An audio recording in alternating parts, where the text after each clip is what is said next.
আহ্বান জানাচ্ছে মাতাল মোদিকে থামান। এটা মাতাল অলরেডি দাঙ্গা বাঁধিয়ে দিয়েছেন। আজ মনে করছেন দাঙ্গাটা শুধুমাত্র গুজরাটে থাকবে না, দেখেন এই বাতাস বাংলাদেশে আসলে বলে, কারণ ওদের সাথে একটা দেশের বর্ডারের কোনো মিল নেই। কয়েকদিন আগে মালদ্বীপ শ্রীলঙ্কার সবগুলো হোসেন ভাই ঘুরে আসলো, ওদের সাথে মালদ্বীপের মিল নেই, শ্রীলঙ্কার মিল নেই, ভুটানের মিল নেই, পাকিস্তানের তো নেই। ওদিকে আফগানিস্তানের একটা বর্ডার আছে, ওটার সাথেও মিল নেই, মায়ানমারের সাথে মিল নেই, চীনের সাথে মিল নেই।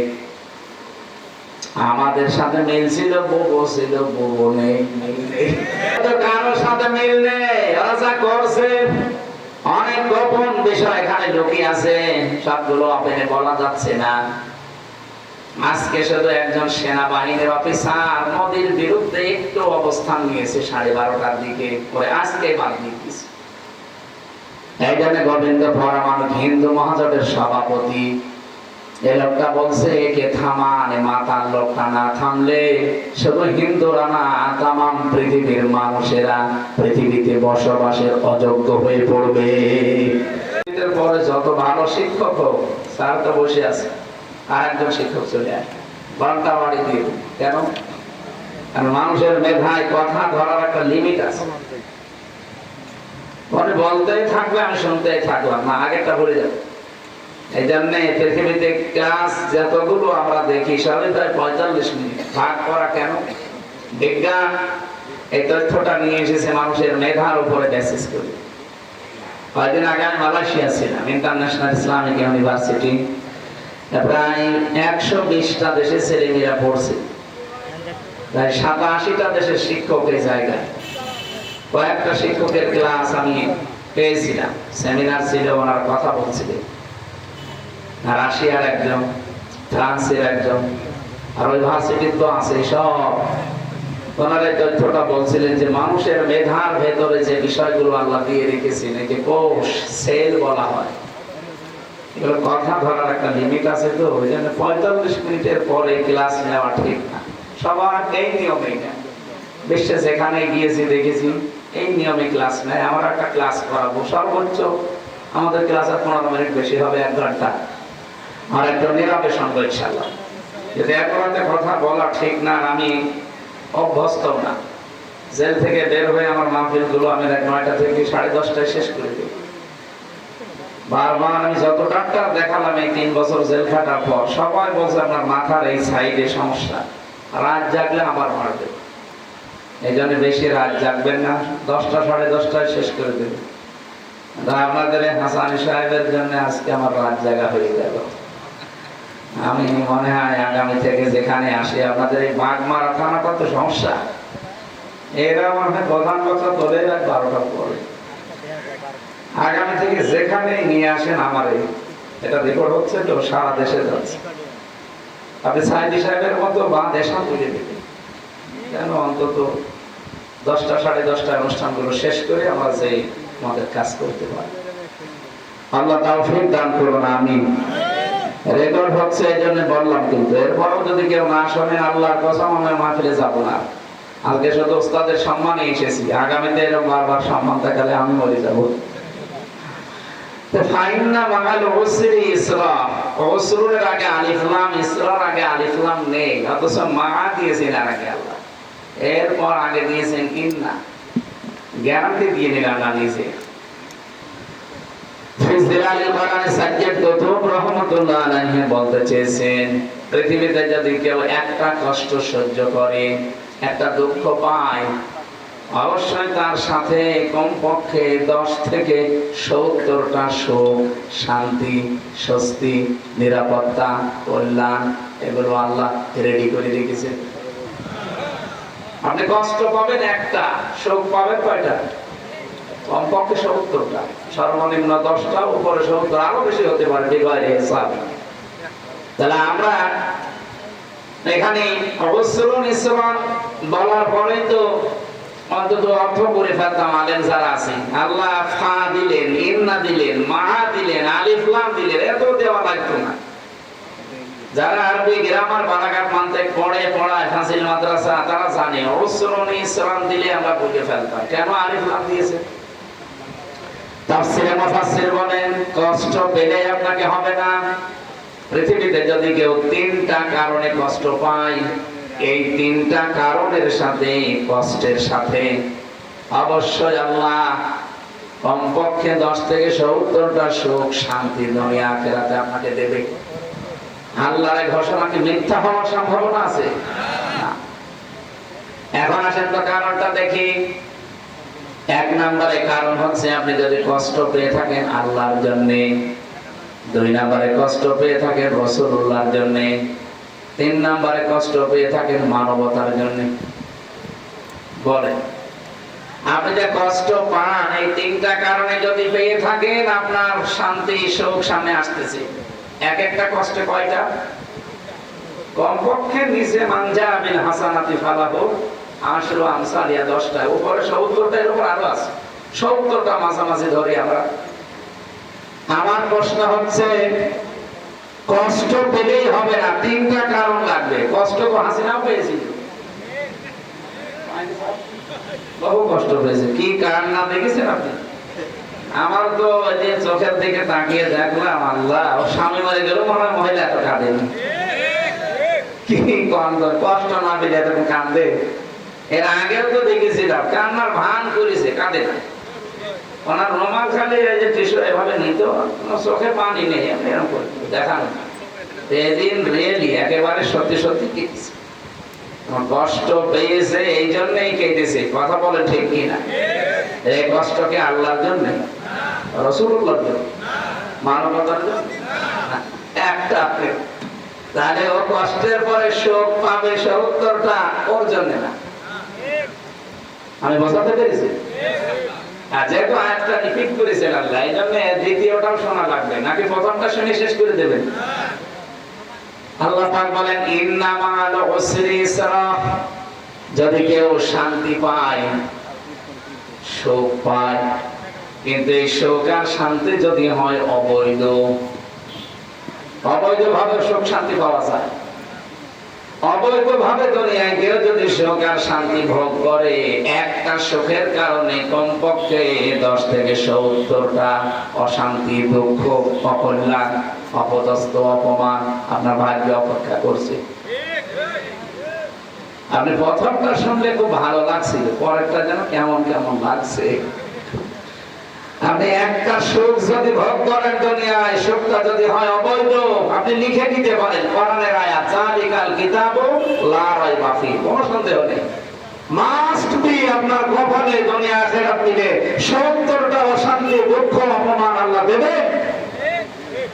এখন সুখটা যদি হয় অবৈধ সুখ, এই 15.5 বছরে যারা দায়িত্বে ছিল এরা কি বৈধ সুখ পেয়েছে না অবৈধ? কারণ আমার 33 বছর বয়সে 18 বছর থেকে যদি আমি ভোট দিতে আরম্ভ করতাম, 3 বার ভোট দিতে পারতাম, একবারও পারি না। এবার বলছে না, আমি জানি না যে ভোট কেমন করে দেয়, শুধু শুনিয়েছি।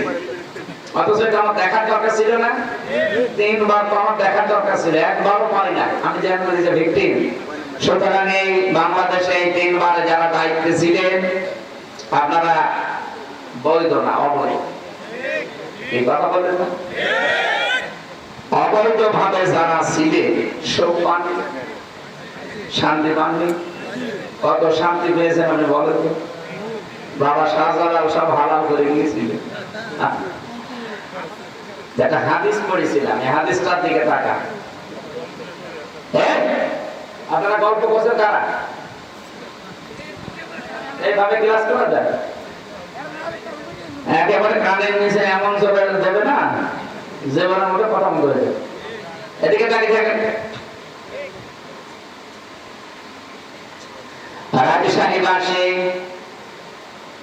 عن ابي ذر رضي الله تعالى عنه قال قال النبي صلى الله عليه وسلم من ادعى ما ليس له فليس منا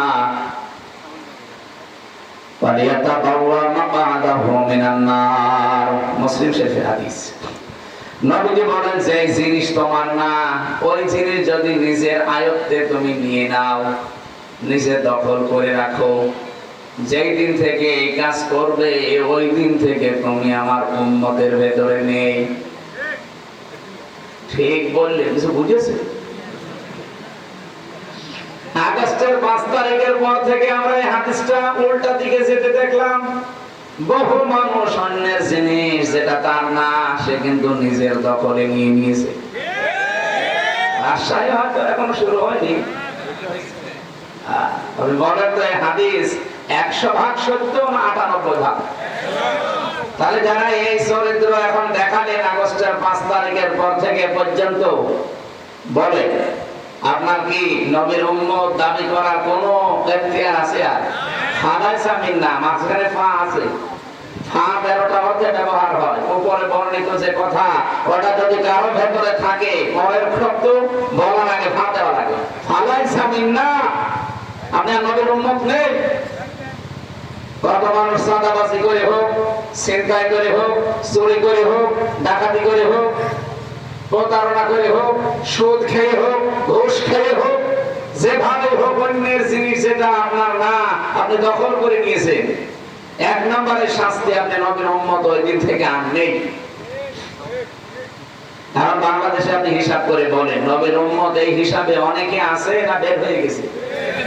এখানে কেউ আছেন এরকম? যদি থাকেন সম্পদ ফেরত দিন, নয়তো আপনি মরে গেলে আপনার জানাজা পড়ানো, কবরে দেওয়া বেকার হবে। কারণ বিসমিল্লাহি ওয়া আলা মিল্লাতি রাসূলিল্লাহ আপনার জন্য না, আপনি আল্লাহর নামের উপরে নেই আর রাসূলের উম্মতও নেই। তাহলে আপনার জন্য আমি মিথ্যা কথা বলে কি করব? সারা বেশি করে ফেললাম। সুতরাং এটা যারা করছেন, সম্পদ আপনি যদি ফেরত না দেয়, এই মাহফিল একদিন কেন, বছরে 50 দিন দেন, কিছুই হবে না। আমরা চাই চরিত্র যেন রেকর্ড হচ্ছে, সারা বাংলাদেশে যাচ্ছে। হাদিসটা আমরা আজকেই মানতে চাই। হ্যাঁ, কথা বলেন না কেন? যার যেটা যা নিয়েছে ফেরত দিয়ে দেন। 2 নাম্বারটা তো আরো কঠিন। ওয়ালিয়াতা বাওয়া মাকাদাহু মিনান নার, সে যেন জাহান্নামে নিজের একটা স্থান তৈরি করে দিল। এটা আরো কঠিন। শাহীবাসী আশা করব আপনারা হাদিসটা মেনে চলবেন। আল্লাহ আমাদের তাওফীক যেন দান করেন, বলেন আমিন। আয়াতের কি কথা ছিল যেন? যদি কেউ অবৈধ সুখ ভোগ করে, একটা অবৈধ সুখ কয়টা? এই 15.5 বছরে বহু মানুষ যে চেয়ারে যাওয়ার তার কথা না, ওই চেয়ারে মানে লাফ দিয়ে চলে যেয়ে বসে আছে। এরকম চেয়ার বাংলাদেশে ছিল না? আপনি তো চেয়ারে বসে সুখ ভোগ করছেন, আনন্দ পাচ্ছেন, শান্তি পাচ্ছেন, কিন্তু এই শান্তি সুখ কি বৈধ সুখ না অবৈধ? হয়তো বিভিন্ন মামা খালু অথবা বিভিন্ন জোর দেখে আপনি ওখানে বসে আছেন। এরকম সারাই ছিলেন, তাড়াতাড়ি দিনই পড়ে। আপনাদেরকে সতর্ক করার জন্য আরেকটা কথা বলছি, যেহেতু এখন আর তারা নেই, যা হোক তাদের কপালে হয়ে গেছে। হাসিনা যেহেতু আমার দাদির বয়সী, এই জন্য ওনাকেও বলছি, আপনি যদি 15 বছরে 50টা সুখ পেয়ে থাকেন, সুখগুলো সবই অবৈধ সুখ। এক একটা সুখে যদি 70টা করে অশান্তি, দুঃখ, কষ্ট ভোগ করা লাগে, 50টায় আপনি হিসাব করেন 3500 হবে। তাহলে 15.5 বছরে যারা 50টা করে আনন্দ পেয়েছেন, সুখ পেয়েছেন, শান্তি পেয়েছেন, কম পক্ষে আপনাকে 3500 কষ্ট পাওয়া লাগবে। এরপরে সব করে ঢুকে পড়বে। এর আগে বললে তো কেমন হয়ে যায় না নাকি? এবার আসেন যারা এই যে পরকীয়া প্রেম করেন, সুখ নেই, শান্তি নেই না? এই এলাকায় সব নেই। অবশ্যই সুখ আছে, শান্তি আছে, নাই তো মানুষ 2-3 ছেলে মেয়ে রেখে চলে যায়। কথা বললেন না? তার মানে শান্তি আছে। এই সুখটা কি বৈধ সুখ না অবৈধ? এরকম অবৈধ সুখে যারা আছেন, কমপক্ষে 70টা অশান্তি, দুঃখ, কষ্ট দুনিয়ায় আপনাকে ভোগ করা লাগবে। এখানে যারা আছেন আপনাকে বাঁচাতে চায়, এই মুহূর্তে তওবা করেন, পরকীয়া প্রেম আজকে থেকে শেষ। কারা কারা ছেড়ে দিতে পারবেন হাত তোলেন তো? না, দাঁড়িয়ে আলাম মানুষ নাও।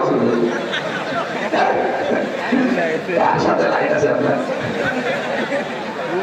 অনেকে ভাবির সাথে লাইন করে, প্রতিবেশীর স্ত্রীর সাথে লাইন করে না, এটা বাদ দেওয়া লাগবে। যারা আছেন যদি হাত আন্দাজে তোলেন, আপনার মনে হয় কিছু আছে, যদি কিছু থাকে এক্ষুনি মোবাইল নাম্বার ডিলিট করে দিন আর আস্তাগফিরুল্লাহ পড়ে জীবনের মতো তওবা করে ফিরে আসেন।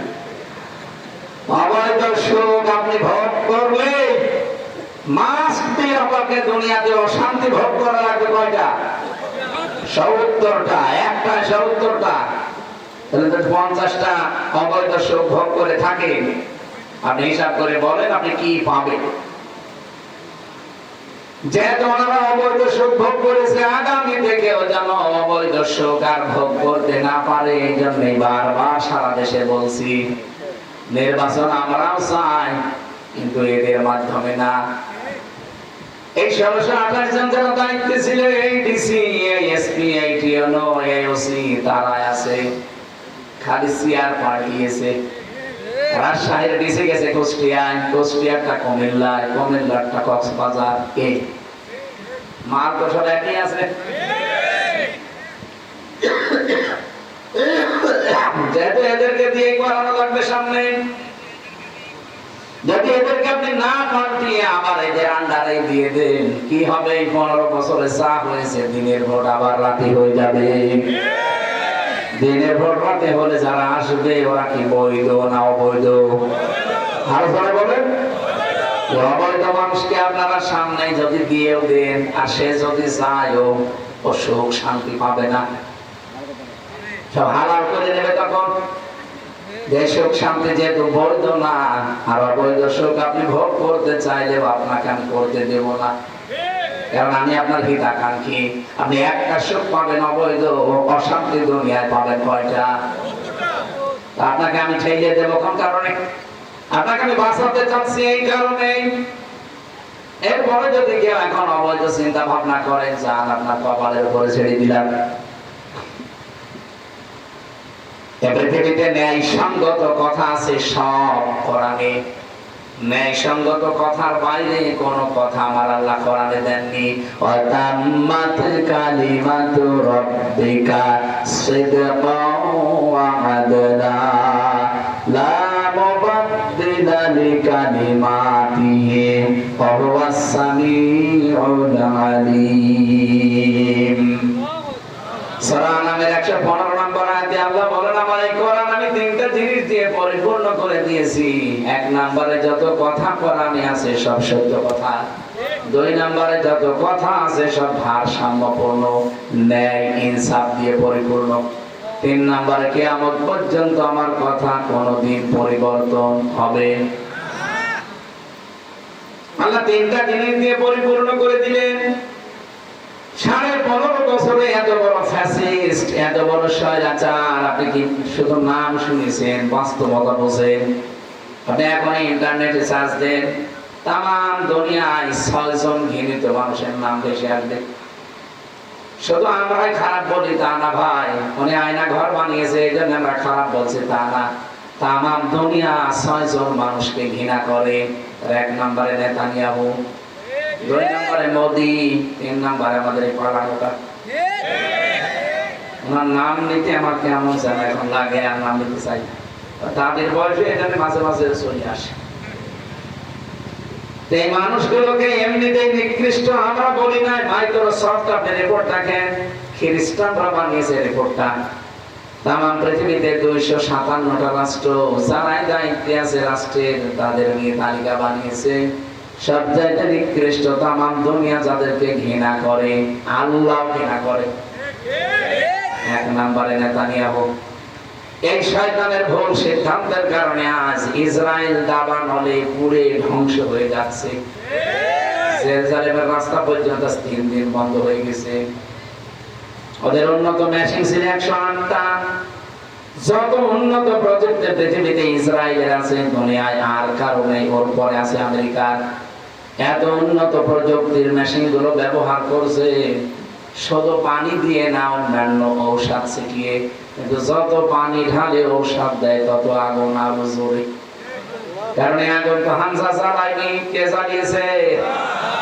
আজকে ওদের একেবারে মেন শহরে আগুন চলে এসেছে ওদের। এই যে 6টা খবর,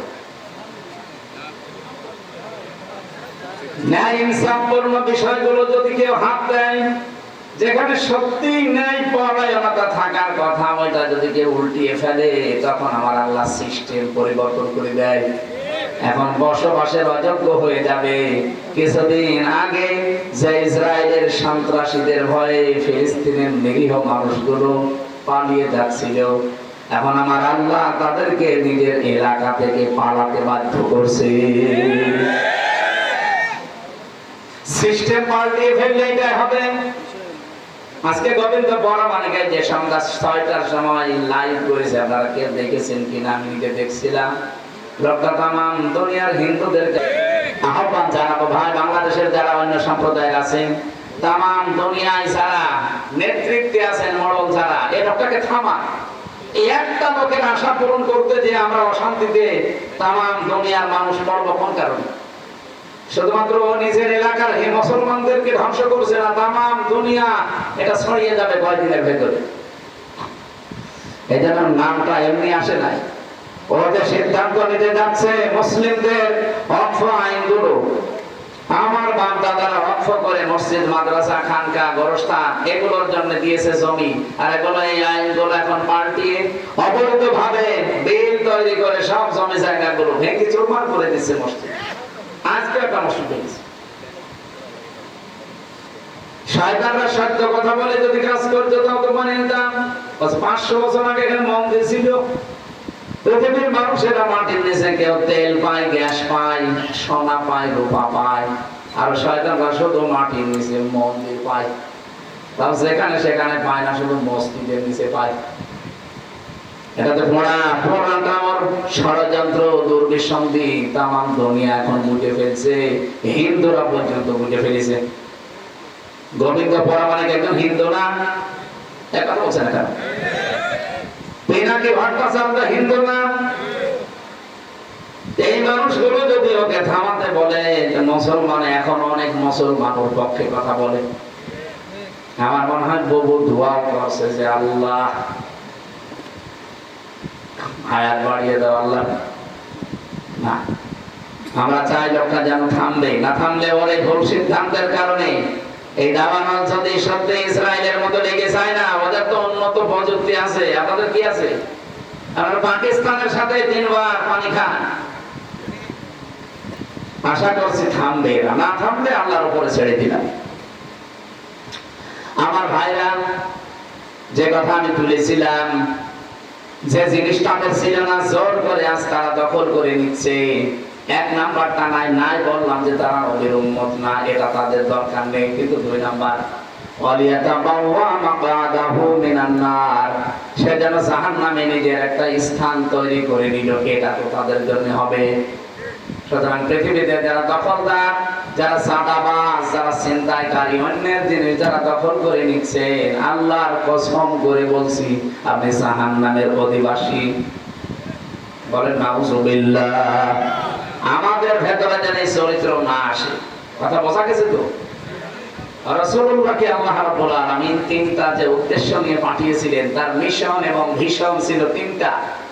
তার সর্বপ্রথম মিশন ছিল তাওহীদ প্রতিষ্ঠা করা। আমি যে কথা বলেছিলাম প্রথমে খুতবা দিতে গিয়ে, আনা শাহাদু আল্লা ইলাহা ইল্লাল্লাহ শাহাদাতান মুসিলাতান ইলাল জিনান, আমরা সাক্ষ্য দিচ্ছি আল্লাহ ছাড়া কোনো ইলাহ নেই।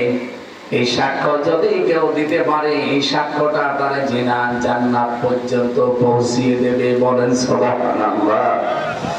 নবীজিকে আল্লাহ যেহেতু প্রথম উদ্দেশ্য দিলেন, তিনি তাওহীদ প্রতিষ্ঠা করবেন। এই তাওহীদ পৃথিবীতে প্রতিষ্ঠা করার জন্য এখন আমরা যারা 210 কোটি মুসলিম আছি, আমাদের 1 নাম্বার কাজ হবে ঐক্যবদ্ধ হওয়া। এটা সারা বাংলাদেশে একই আওয়াজ এখন চলছে যে ঐক্য হন, সবাই ঐক্য হন। কি এটা কিভাবে হওয়া লাগে? এটা যেটাতে বিভিন্ন ধর্মের মানুষ আমরা আছি, তাম পৃথিবীতে প্রায় 4,500 ধর্মের মানুষ বাস করে। আমাদের এই দেশেও প্রায় 9টা জাতি আমরা বাস করছি। আমরা যারা আছি অন্তত দল মত জাতি বর্ণ ধর্ম নির্বিশেষে তিনটা বিষয়ে এক হওয়া লাগবে। সূরা আলে ইমরান 3 নম্বর পারা, এটা মনে হয় 17 নম্বর পৃষ্ঠা, প্রথম নম্বর লাইনের 64 নম্বর আয়াতে আছে, কুলিয়া আহলাল কিতাবি তাআলাউ ইলা কালিমাতিন সাওয়াইম বাইনানা ওয়া বাইনাকুম আল্লা না'বুদা ইল্লাল্লাহ ওয়া লা নুশরিকা বিহি শাইআ ওয়া ইয়াত্তাখিযা বা'দা ইয়াত্তাখিযা বা'দুনা বা'দান আরবাবাম মিন দুনিল্লাহ ফাইন তাওয়াল্লাউ ফাকুলু শাহাদু বিআন্না মুসলিমুন। এটা রেকর্ড হচ্ছে, সারা দুনিয়া এখন এই লাইভগুলো দেখছে। বাংলাদেশের মানুষদেরকে আমরা আহ্বান জানাচ্ছি, অন্য দেশটা বাদই দিলাম, এ দেশটা একটা সুযোগ যখন এসেছে, নবীজির মিশন আর ভীষণ প্রথম নাম্বারে তাওহীদ প্রতিষ্ঠা, এটা করার জন্য যে ঐক্য লাগবে, তিনটা বিষয়ে যদি আমরা একমত হতে পারি তাহলে ঐক্য হওয়া সম্ভব। নবীজিকে আল্লাহ বলেছিলেন, নবী আপনি ডাকেন আহলে কিতাবের অধিকারী যারা তাদেরকে বলেন আসো আমরা এই তিনটা জিনিসে এক জায়গায় হই। এক নম্বরে আল্লাহ না'বুদা ইল্লাল্লাহ, আল্লাহ বাদে আমরা কারো ইবাদত করব না। আজ বাংলাদেশে মতের ভিন্নতা থাকতে পারে, মুসলমানদের ভেতরে বলছি 92% মুসলমান আমরা, অন্য জাতিকে বাদ দিলাম, শুধু মুসলমান আমরা যারা আছি তাদেরকে বলছি আমরা যদি সত্যি তাওহীদ প্রতিষ্ঠায় নবীরাই পয়লা মিশন আর ভিশনে এক হতে পারি, আমাদের এই তিনটা বিষয় কিন্তু এক জায়গায় হওয়াই লাগবে, ঐক্যমতে আসা লাগবে। যারা আল্লাহ বাদে কারো ইবাদত করব, অনেকেই দেখছি আল্লাহ বাদে অন্যের ইবাদত করছে। ইবাদতের যে মিনিং গুলো আমরা পাই, আল্লাহর দেওয়া হুকুম তরিকা লাগবে রাসূলুল্লাহ। আপনি আমি একটা জিনিস মনে করছি খুব ভালো, আন্দাজে করলে ওটা ইবাদত হবে না। আমি নাম ধরছি আজকে যা হয় হোক, এই যে আমার তাহির ভাই উনি ইবাদত করছে, জিকির কে উনি ইবাদত হিসাবে নিয়েছে, কিন্তু যে জিকির গুলো করে ওটা কি ইবাদতের জিকির? এই যে ইয়ালি বাবা, শাহ আলী বাবা, কেল্লা বাবা, ফতে বাবা, নূর আলী বাবা, কিসের বাবা? আপনি জিকির করলে আলেমদের জিজ্ঞাসা করেন সুবহানাল্লাহ, আলহামদুলিল্লাহ, লা ইলাহা ইল্লাল্লাহ, আল্লাহু আকবার, এর বাইরে কোন শব্দ জিকিরের থাকলে বলেন আমি করব। বাংলাদেশে 48,000 দরবার, আমি 3 দিন আগে গিয়েছিলাম চরমনায়ের পীরের দরবারে, পুরাটা ঘুরে দেখলাম। যদি আমি এর আগে বহুবার গিয়েছি, ওখানে ছিলাম কিছুদিন, সরসেনার দরবারে ঘুরলাম প্রায় 2.5 ঘন্টা ধরে, এনএস কামিল মাদ্রাসা সালুকাটি ঘুরলাম প্রায় 2 ঘন্টা ধরে, চট্টগ্রামের বাইতুল শরীফে ঘুরেছি, সারাদিন ছিলাম। 8 গিয়েছিলাম ফরিদপুরে, 3 বার গেলাম ওখানে। এই যে সমস্ত জায়গাগুলো আমি দেখে বলছি আপনারা জিকির, সব জায়গা থেকে আওয়াজ আসে জিকির, কিসে বলেন বলেন? যেহেতু জিকির একটা ইবাদত, আমি চরমনায় বলেন, সরসিনা বলেন, বাইতুল শরীফ বলেন, 8 বলেন, দেওয়ানবাগি বলেন, না আমি নিষেধ করছি না, কিন্তু জিকির আপনাকে করা লাগবে 4টা শব্দ দিয়ে। যদি এই 4টা শব্দের বাইরে আপনি জিকির করেন তাহলে ওটা জিকির না। ওই যে তাহির ভাই যেটা করে এটা জিকির না, ওটা ওনার ফিকির। কথা বলেন। এমনকি আল্লাহর কালেমাকে আপনি খণ্ডিত আকারে জিকির করতে পারবেন না, কোনো পারমিশন নেই। তাম্মাত কালিমাতু রাব্বিকা সিদকা ওয়া আদলা, আল্লাহ বলেন আমার কালাম গুলো, আমার কালেমা, আমার যে কথা, এগুলো কিন্তু সত্য। 2 নাম্বার, এটা একেবারে ইনসাফ দিয়ে পরিপূর্ণ। আপনি যদি শুধু সুবহান সুবহান সুবহান বলেন, জিকির হবে না। কি কথা বলছেন? এমনকি যদি কেউ বলেন আকবার আকবার আকবার, জিকির হবে। আল্লাহু আকবার বলা লাগবে, সুবহানাল্লাহ বলা লাগবে, আলহামদ আলহামদ বলবেন, জিকির হবে না, আলহামদুলিল্লাহ বলা লাগবে। লাইলা লাইলা লাইলা বলবেন, হবে না, লা ইলাহা ইল্লাল্লাহ বলা লাগবে। দলিল হচ্ছে সূরা মুহাম্মদ 26 নম্বর পারা 8 নম্বর পৃষ্ঠার প্রথম নম্বর লাইনে দেখবেন ফাআলাম আন্নাহু লা ইলাহা ইল্লাল্লাহ। কেন আল্লাহ বলতে পারতো না যে লা ইলাহা লা ইলাহা বলতে পারতো? আল্লাহ কেন পুরো কালেমা বললেন? জেনে রাখো ফাআলাম আন্নাহু লা ইলাহা ইল্লাল্লাহ। যত পীর সাহেব আছেন, যত আল্লাহর বুজুর্গ বান্দা দাবি করেন, ইসলাম মন মতো বানিয়ে নেবেন না। কিছু মানুষ এখন আওয়াজ তুলছে, মানে চরমনায় সরসিনায় বাইতুসাফের পীরের কাছে গেছে ভুল ধরার জন্য। আল্লাহর কসম না, যেখানে 4টা শব্দের বাইরে জিকির আছে, আল্লাহর কসম এটা জিকির আল্লাহর হচ্ছে না, অন্য কারো হচ্ছে। আপনি জিকির করবেন 4টা শব্দ দিয়ে, যে দরবারে আছেন জিকির শেখার জন্য সেখানে যাবেন। আমার কথা বোঝা যাচ্ছে? আমরা আল্লাহ বাদে আর কারো ইবাদত এখানে করতে চাই না। এদেশে যে দলে আছেন, মতে আছেন, হয়তো মত পার্থক্য আমাদের থাকবে, কিন্তু এই জায়গায় এক হওয়া লাগবে যে আল্লাহ বাদে আমরা কারো ইবাদত করব না। 2 নম্বরে আল্লাহর সাথে অন্য কাউকে আমরা শিরিক করব না। এই যে আজকে নারী কমিশন 328 পৃষ্ঠান্তে বই পুরাটা পড়লাম আমি কয়েকদিন ধরে। এখানে 13টা পয়েন্টে দাগ দিয়েছি, প্রত্যেকটা কোরআনের বিরুদ্ধে। 3 নাম্বার পয়েন্টে লিখেছে যে দেহ আমার, সিদ্ধান্ত আমার। এটা পড়া কোরআন শরীফের একেবারে ডাইরেক্ট বিরুদ্ধাচরণ। সূরা আরাফের 54 নম্বর আয়াত আপনি খোলেন, ফা'লাম আন্নাহু লা ইলাহা ইল্লাল্লাহ। আল্লাহ পাক বলেন আলা লাহুল খালক ওয়াল আমরু, সৃষ্টিটা সিদ্ধান্ত তার। আপনি কেন বলতে গেলেন যে আমার দেহ আমার, সিদ্ধান্ত আমার? দেহ কি আপনার নাকি? বলেন।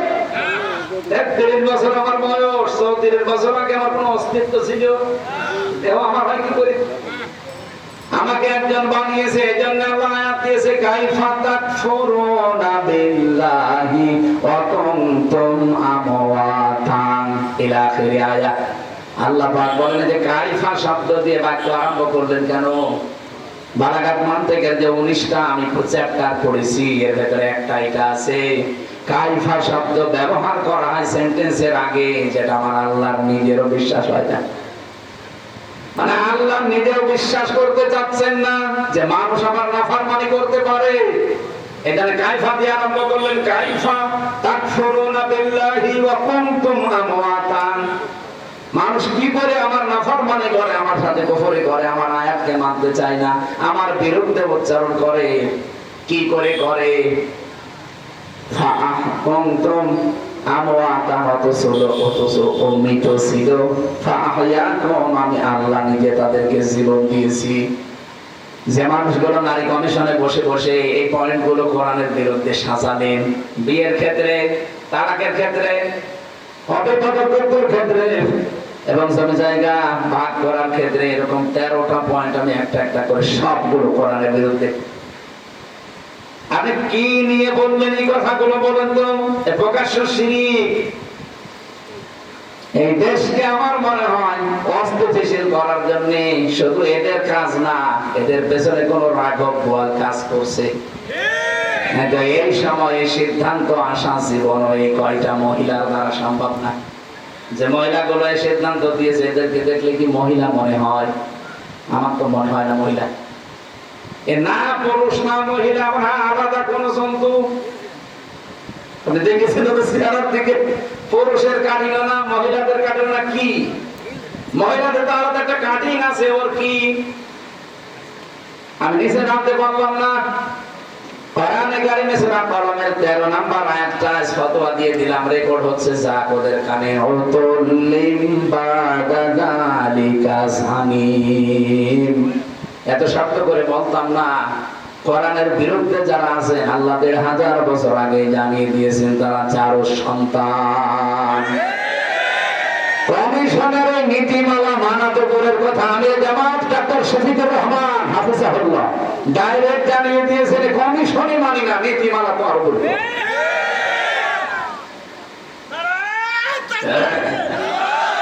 গেছে, ঠিক আছে, অত জোশ দরকার নেই। এখন যারা দায়িত্বে আছেন আমরা আশা করব কারো চক্রান্তে পা দেবেন না। আগস্ট কিন্তু শেষ হয়ে যায়নি, সামনে আবার 2 মাস পরে আসতেছে। আবার যদি 34শে জুলাই তৈরি করা লাগে, এত বড় শিকড় যদি কেটে ফেলা যায়, আপনাদের তো এখন শিকড়ই তৈরি হয়। কারা করাচ্ছে এগুলো আমরা জানি। কারো ফাঁদে পা দিয়ে দেশটা অন্তত বসবাসের অযোগ্য করে তুলবেন না। এদেশে আমরা আর চাই করি আল্লাহ রাসূল, এই 2 ক্ষেত্রে কিন্তু আমাদের কোনো মত পার্থক্য নেই। হয়তো কিছু সিদ্ধান্তে আমরা এদিকে দিতে পারি মত পার্থক্য, কিন্তু এই 2 জায়গায় কিছু হলে তখন আর কে আওয়ামী লীগ, কে বিএনপি, কে জাতীয় পার্টি, কে জামাত, ওটা নেই। আমরা আশা করবো আমাদের ভাষা আপনারা বুঝবেন। আল্লাহর সাথে শিরিক হবে না, যারা করবে না তাদের সাথে ঐক্য করা। 3 নম্বরে ওয়ালা ইয়াত্তাখিযা বা'দুনা বা'দান আরবাবাম মিন দুনিল্লাহ, আল্লাহ বাদে অভিভাবক হিসেবে আমরা কাউকে মানি না। এই 3টা জায়গায় যারা এক, তাদের সাথে ঐক্য করা যায় আছে। আর ঐক্যর নিয়ম এটা, ফাইন তাওয়াল্লাহু ফাকুলু শাহাদু বিআন্না মুসলিমুন, বলে দেন। এরপরও যদি কেউ মুখ ফিরিয়ে চলে যায়, তারা যেন জেনে রাখে যে আমি মুসলমান, আমি কি। সুতরাং এদেশে আমরা 92% যারা মুসলমান দাবি করছি, 92% রাখবে না। শুধুমাত্র যদি 51% মুসলমান আমরা টিকে থাকতে পারি এই 3টা বিষয়ের উপরে, আল্লাহর কসমে দেশের সামনে ইসলাম সংসদে চলে যাবে। 2 নম্বরে রাসূলের ভিশন আর মিশন ছিল উনি মানব অধিকার প্রতিষ্ঠা করেছিলেন। এটা করার জন্য কয়েকটা পদ্ধতি উনি হাতে নিয়েছিলেন। সূরা নিসা 58 নম্বর আয়াতটা পড়বেন।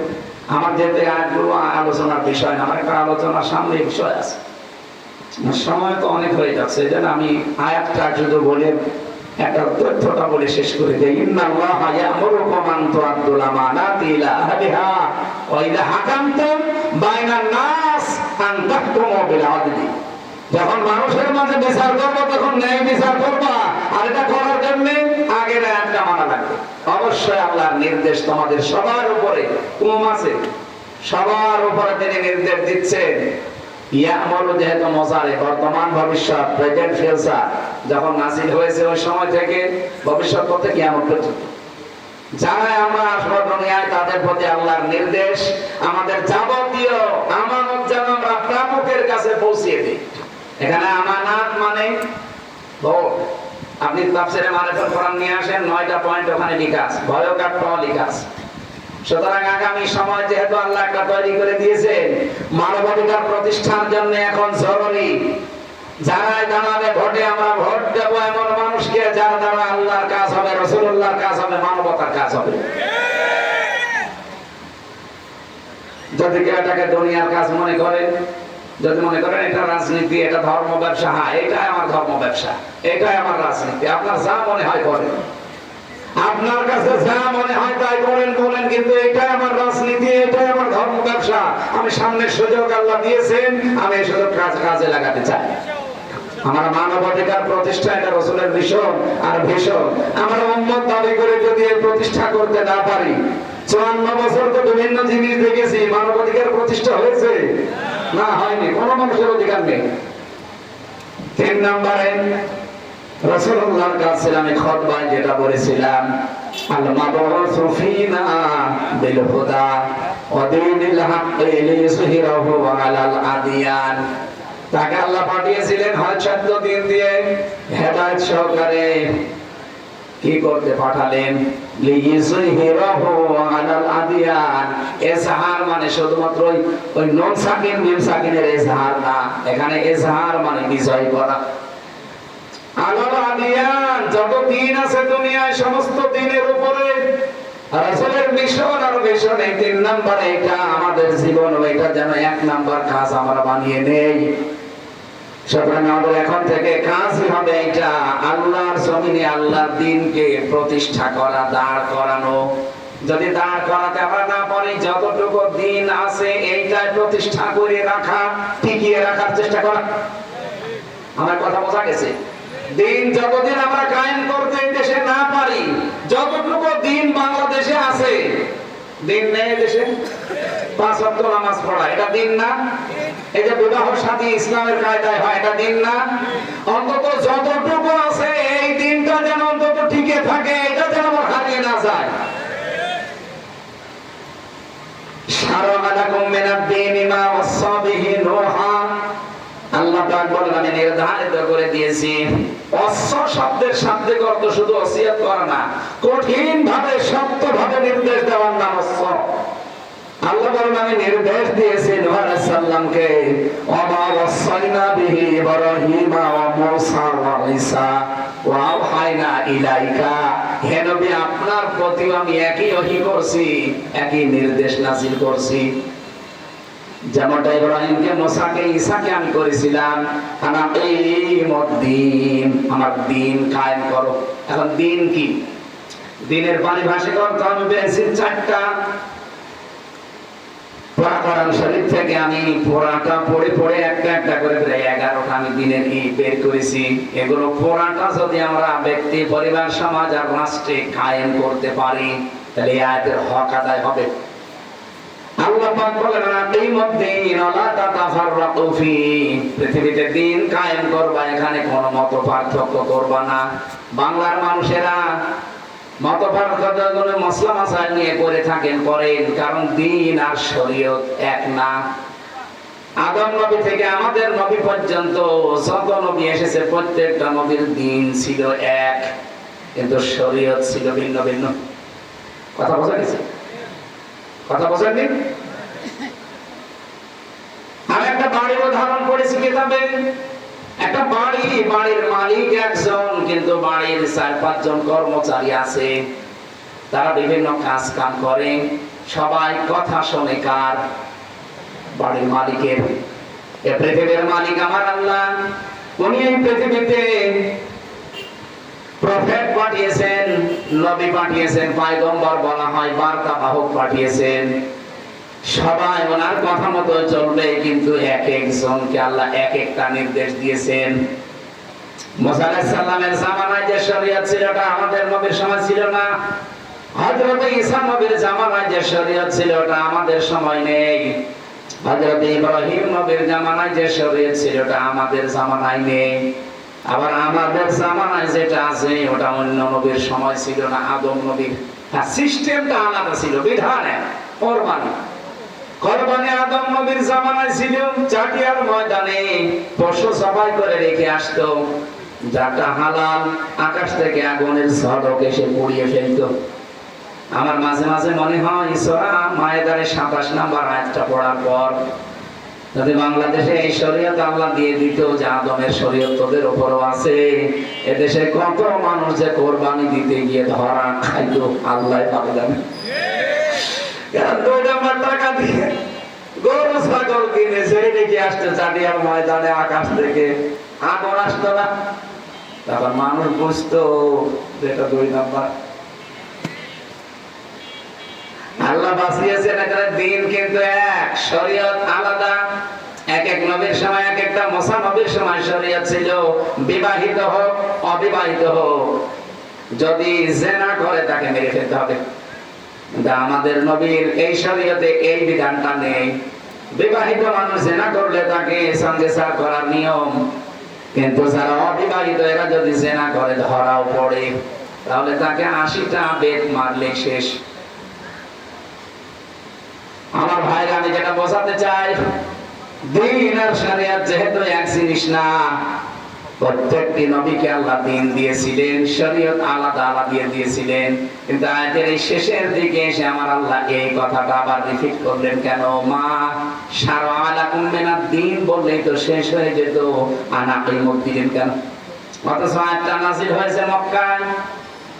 মক্কার জীবনকে আমরা পড়া সিরাতের কিতাব পড়ে 4টা ভাগে ভাগ করতে পারি। নবীজির প্রথম 3 বছর ছিল বড় কষ্টের, কথা বুঝতেছেন? এরপরের 5 বছর ছিল আরেকটু কষ্টের, এরপরে 2 বছর ছিল আরেকটু কষ্টের, এরপরে 5 বছর ছিল আরো কষ্টের। সব মিলে কত? 13 বছর। বলেন বলেন। আমার এই যে হিসাব নিকাশ করে আমি মিলিয়েছি, বাংলাদেশে আমরা মনে হয় এখন 4 নাম্বারটায় আছি। প্রথম কষ্ট শেষ 3 বছর, পরের 5 বছরও শেষ, পরের 2 বছরও শেষ, পরের 5 বছরে এখন আছি কারণ বিশ্ব নবীও 3 বছর জেলখানায় ছিলেন শিয়াবে আবি তালিবে। বহু সাহাবীর জীবন হতাহত হয়েছে, শহীদ হয়েছে। এই আমাদের 15.5 বছরে ঠিক আমরা অনেক কিছু এইভাবে আস্তে আস্তে হারিয়েছি। 5 না 4 নাম্বারটায় যেহেতু 4 নাম্বারের 5 বছরের ভেতরে এখন পড়ে আছি। সামনে আমার নবীকে যেভাবে আল্লাহ 10 বছর কোরআন দিয়ে চালানোর ব্যবস্থা করে দিয়েছিলেন, আমাদেরকেও দেবেন। এই জায়গায় যদি কেউ ফতোয়াবাজি করেন না সামনে, জানবেন এটা জাতির শত্রু, ইসলামের শত্রু। কোরআন শরীফের ভেতরে 2 জায়গায় মতপার্থক্য করা হারাম, আর সারা বাংলাদেশে এই 2 জায়গায় মতপার্থক্য সবচেয়ে বেশি। একটা হচ্ছে ওয়াতাসিমু বিহাবলিল্লাহি জামিআ ওয়া লা তাফাররাকু, আর আনাবির মধ্যে ওয়া লা তাফাররাকু ফি। কোরআনে এই 2 জায়গায় মতপার্থক্য হারাম, আর সারা দেশে খালি উস্কানি দেয় কারা কারা দেন। কোরআনের কাছে আসতে বললে তখন মতপার্থক্য দরকার না, ওর আকীদা ঠিক নেই, ওর টুপি লম্বা। তো এই জায়গায় এসে কথা ফতোয়া দেওয়ার সাহস দিয়েছে কে? এটা হারাম না এই জায়গা। আর কোরআনের কথা যেখানে বলা হয় দিন কায়েমের কথা, সেখানে দেখবেন ফতোয়াবাজি। এই কিছু মানুষ এগুলো বের হচ্ছে, হতে থাকবে।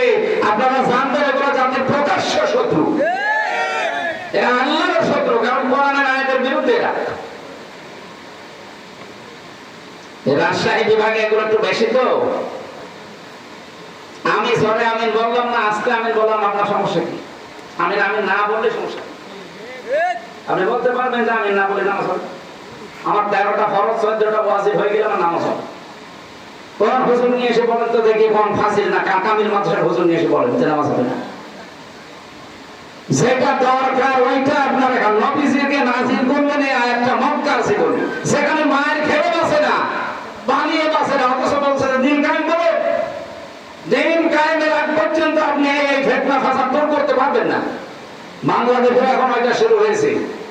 আর সুযোগ যেহেতু আল্লাহ দিয়েছে, এটা হাতছাড়া করবেন কেন?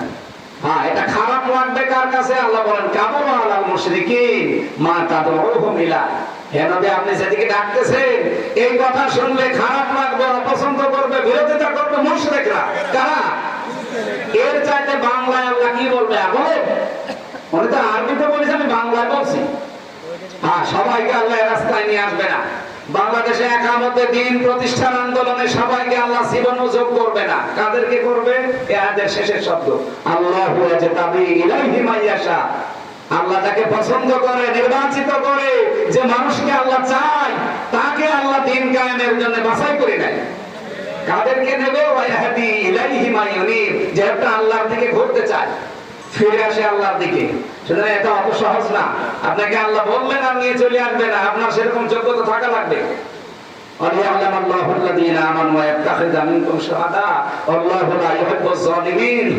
কিছু মানুষকে আল্লাহ শাহাদাতের মরণ দিয়ে ধন্য করতে চায়।